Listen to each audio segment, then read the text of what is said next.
Hello, listeners. This is Kat, and welcome back to Put Your Hands Up Podfics.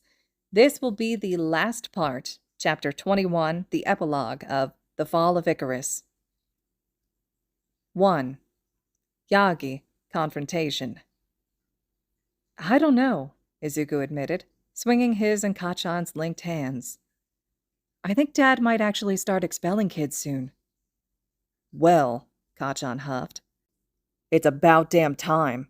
The only reason he didn't expel anyone while you were arrested was because he knew you'd feel guilty about it. Then your dumbass went and requested he didn't. If I'd known how bad it was, my answer might have been different, Izuku countered. Well, now he can be as overprotective as he wants, Kachan said with a smirk. Izuku could feel the vestiges laughing, although it was much more muted than usual. Despite their threats, they were actually leaving him and Kachan alone for the day, given that they were finally going on their first date. I guess you're right. I just wish that no one had to be expelled and that they'd actually think things through. At least Ida seems to have pulled his head out of his ass, Kachan said, rolling his eyes. Izuku laughed as he squeezed his boyfriend's hand. Dad and Pops told me that Tensei had a very long talk with Ida about everything. I'm sure that's why. I mean, he's not nearly as rule-abiding as he demands everyone else be, Kachan huffed. He literally tried to murder someone, for revenge, and nearly got you and Shoto murdered as well. Yeah, Izuku said, bringing his free hand up to scratch his neck. But that was him going off on his own. He's never had any reason to doubt the Hero Commission before. You're just coming up with excuses, Kachan scoffed. No matter what, he was one of your closest friends. He should have realized that you wouldn't do something like that. Izuku shrugged. I guess. Danger sense spiked, and Izuku winced and grabbed his head, quietly muttering profanities as he stopped walking. Izu, Kachan said, coming to stand in front of him as he scanned the area. Come on, talk to me. What is it? Danger sense, Izuku muttered. Fucking hell.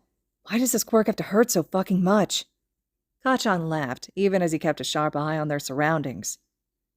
Can't wait to see the rest of the class hear you curse like a sailor. Correction, Izuku hissed, looking up as he turned the stupid quirk off. I curse like you. Same thing, Kachan shrugged. There's nothing around us. Alley to the right, Izuku whispered. Kachan nodded and led Izuku to the alley he pointed out, peeking around the corner before groaning at what he saw. Oh, you gotta be fucking shitting me. Izuku peeked around the corner and saw Yagi in his powered-down form that he was now forced to live in. This quirk really has got to learn to be more specific, he said, rolling his eyes. This skeleton isn't nearly as dangerous enough to force that much of a migraine on me. Hello, boys, Yagi said, forcing a smile as he ignored their reactions. My boy, I was hoping that I'd be able to speak to you alone. First off, not your boy. Second off, no. Izuku crossed his arms as he stood at Kachan's side, in the mouth of the alley. This is a private matter, Izuku, Yagi insisted. Katz is staying, Izuku said through gritted teeth. Yagi looked around before whispering. This is a one-for-all matter. That's why he stays, Izuku huffed, rolling his eyes. Kachan knows just as much about the damn quirk as I do, and that isn't going to change. Yagi stared him down for a minute before sighing. Fine, have it your way. I will, Izuku stated, not backing down in the slightest. He had several of his quirks up and ready to use within seconds. You're lucky I don't have a restraining order on you. Yet, Kachan grumbled. Yagi spluttered. What in the world do you mean? Why would you want a restraining order against me? Izuku rolled his eyes again. Why don't you just tell us why you're here, Yagi? Yagi's shoulders curled inwards. I wanted to express my deepest apologies for... No, you don't, Izuku cut in. Tell me the truth. Why are you here? I honestly want to apologize, Yagi cried out. You honestly just want your quirk back, Izuku mocked. That's why you tracked Kachan and I, isn't it? Yagi waved his hands in front of him defensively, muttering incoherent excuses. Kami, will you shut the fuck up? Kachan hissed. He took a step forward, arms swinging as his hands opened and closed threateningly. Yagi, Izuku said, eyes narrowed, as the hero finally stopped trying to come up with excuses. We all know you're here because despite me offering the quirk back, the vestiges cut you off from the power. Tell me, how long did it take for the power to leave you once and for all? Yagi's shoulder slumped again. A day or so. And you think you can force me to try and give it back to you again? Izuku asked, tilting his head.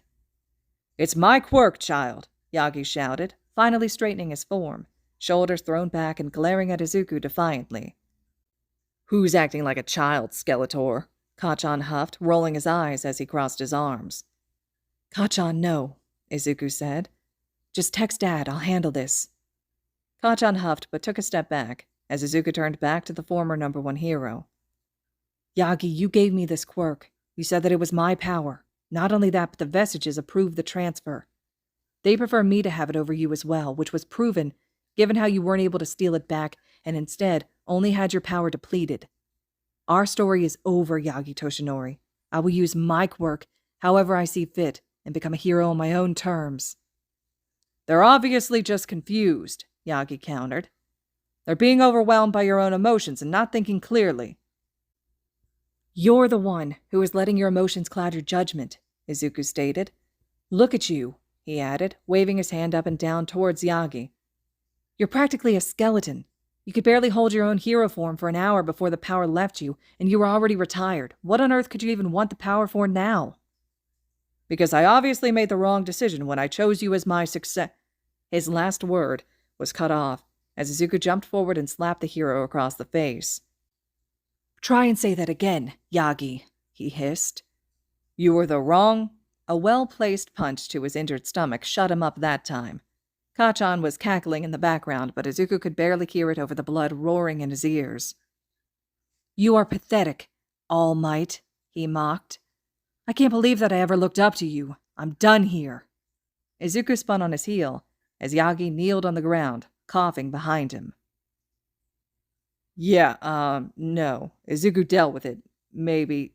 Yes, yep. Okay, we're on our way back now, Kacchan said into his phone. Izuku stormed past him as Kacchan tucked his phone away before following. So, he said as he fell in step with Izuku. How did that feel? Izuku couldn't help the chuckle that escaped him. Really refreshing, honestly. Kacchan practically beamed as he grabbed Izuku's hand again as they headed back towards UA. The group is going to absolutely flip that they weren't here. Good thing that there was a camera facing us the entire time, Izuku said, looking over with a smirk. We need to get our hands on that footage immediately, Kacchan said with wide eyes. Izuku laughed again. Happy to entertain. You going off on deserving people is the best form of entertainment, Izu, Kacchan said sincerely. Plus, Aizawa needs proof that you actually bitch-slapped the former number 1 hero. Izuku laughed again and felt a lot lighter as they made the trek back home. He definitely was looking forward to the reaction of his dads and his friends when they saw the footage. 2. Adoption. Izuku tapped his foot as he stood outside the classroom with his dad. It was weird not being there earlier than him, but Shota had held him back that morning and told him that they would be entering the class together today. He knew that his dad had something up his sleeve, and it honestly probably had to do with the fact that his name was finally legally changed, but he didn't fully know how it was going to go. Just as the bell rang, Shota finally pushed open the door, and all the chatter immediately cut off as class went silent. It was weird not seeing Uraraka and Ojiro in the class anymore, but Izuku finally relented when Shota's patience wore through, and admitted that he had no choice but to expel them. Uraraka had persisted to believe that even though Izuku had been proven innocent, there was still something apparently wrong with him, and she wouldn't cooperate in regular classes or heroic training. Ojiro had shown just how quirkist he is, and Shota could only take so many comments about quirkless people not deserving a chance at life. All right, Hellions, listen up, Shota said as he walked in. Izuku dutifully followed his dad through the door and stood behind him when Shota stopped at the podium. It was rather unnecessary given that the class was already staring at him attentively. I would like to reintroduce one of your peers. He waved towards Izuku, stepping to the side so the class could fully look at him. Aizawa Izuku, the hero that never fails. Icarus. The class exploded as Izuku gaped at his dad. Dad, why? Shota smirked as he shrugged. You wouldn't decide. so Izashi and I picked one for you." "Fuck yeah, Zu," Hitoshi called out. "You needed a new hero name." "Can I announce my hero name now, too?" Kacchan asked, making the class erupt once more in surprise. Shota raised an eyebrow. "The Loud Blonde, bane of Eraserhead's life." Izuku bent over cackling, not only at Shota's response, but the look of outrage on Kacchan's face. Kacchan was, unsurprisingly, already exploding. "That's your fucking husband, you fucking hobo!" Shota shrugged again. "Apparently, my son and I both have a penchant for loud blondes. You can be the Loud Blonde, bane of Icarus's life instead." Izuku laughed even harder, making it hard to voice his disagreements. "He's not. I love him, Dad." At the same time, Kacchan had been shouting over the class's reactions. "My hero name is fucking Explosion God Hero Apollo, and that bastard loves me. I'm not a bane of anyone's existence." "Oh, you love each other now, do you?" Shota asked, raising an eyebrow. Izuku instantly sobered as he fell to the floor. "Looks like Icarus can fall after all," Shota said with a smirk. Can we just start class?" Izuku asked, hurriedly picking himself off the floor and running to his seat as soon as he'd voiced his request. The class laughed, to his dismay, but luckily Shota did listen and only gave them half a minute before starting the class. Izuku plonked his head down on his desk, but couldn't stop a smile from forming.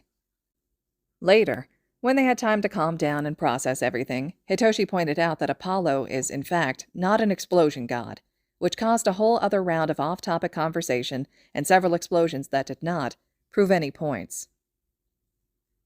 3. Onward and Upward.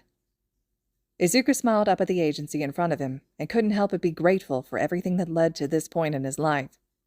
The Labyrinth Agency was finally open, and Izuku couldn't be more proud of himself and his friends. "We gotta get a selfie!" Denki shouted. "Yes, yes, yes!" Mei screamed beside him. "If it's a good enough photo, it would be good advertisement," Shoto pondered. Izuku laughed as Hitoshi and Kacchan both grumbled beside him. He grabbed their hands and led them over to where the others had already lined up for the photo. "It'll be good. We need to cherish this memory." Shota and Hisashi stood in front of the group, Hisashi undoubtedly having already taken hundreds of pictures ever since they finally pulled up to the agency. 3, 2, 1, smile, Hisashi shouted. Izuku's friends all smiled around him, even Kacchan and Hitoshi, no matter how grumpy they'd previously seemed. Izuku knew they were happy too. "Perfection!" Hisashi cheered, already rushing forward to show the group the pictures he'd taken. "Proud of you, kid," Shota said, coming up to Izuku and ruffling his hair. Izuku smiled up at his dad. "Thank you for helping us." "If I had to sign on as part of an actual agency, there's no other one I'd choose," Shota said with a smirk. "Besides, I can't leave you kids alone for even a second without something catching fire." Izuku laughed as the group started to head inside. He could already hear the oohs and ahs as they looked around the interior and followed them in with his dad on one side and his fiancée on the other. When Class 3A finally graduated, Katsuki proposed to Izuku under the stars, and of course he'd said yes. Not only that, but the class had pulled together to open their own combined agency with the help of Shota, Hisashi, Nomuri, and Nezu. It was a mixture of daylight heroes, twilight heroes, and underground heroes, with its very own support department led by the one and only Hatsume Mei. As soon as the UA traitor case had been settled, Nezu had taken Izuku on as a personal student, and found that Izuku could test out of several of his classes, which only led to him taking on other, different classes. He could now fluently speak 4 languages on top of Japanese and English, code programs and hack into others, and could probably take down the government if he so wished. That last fact, Izuku wouldn't actually admit out loud, but all of his teachers and classmates knew it. After all, it was the settlement money from suing the HPSC that had funded their new agency. Izuku himself had changed his hero image as well as his hero name. No longer was he Deku, aiming to be the next symbol of peace. Now he was Icarus, a hero that could and would take you down, whether the sun or the moon were shining. Kacchan was his son, his Apollo, his fiancé, his partner, and the co-owner of the Labyrinth.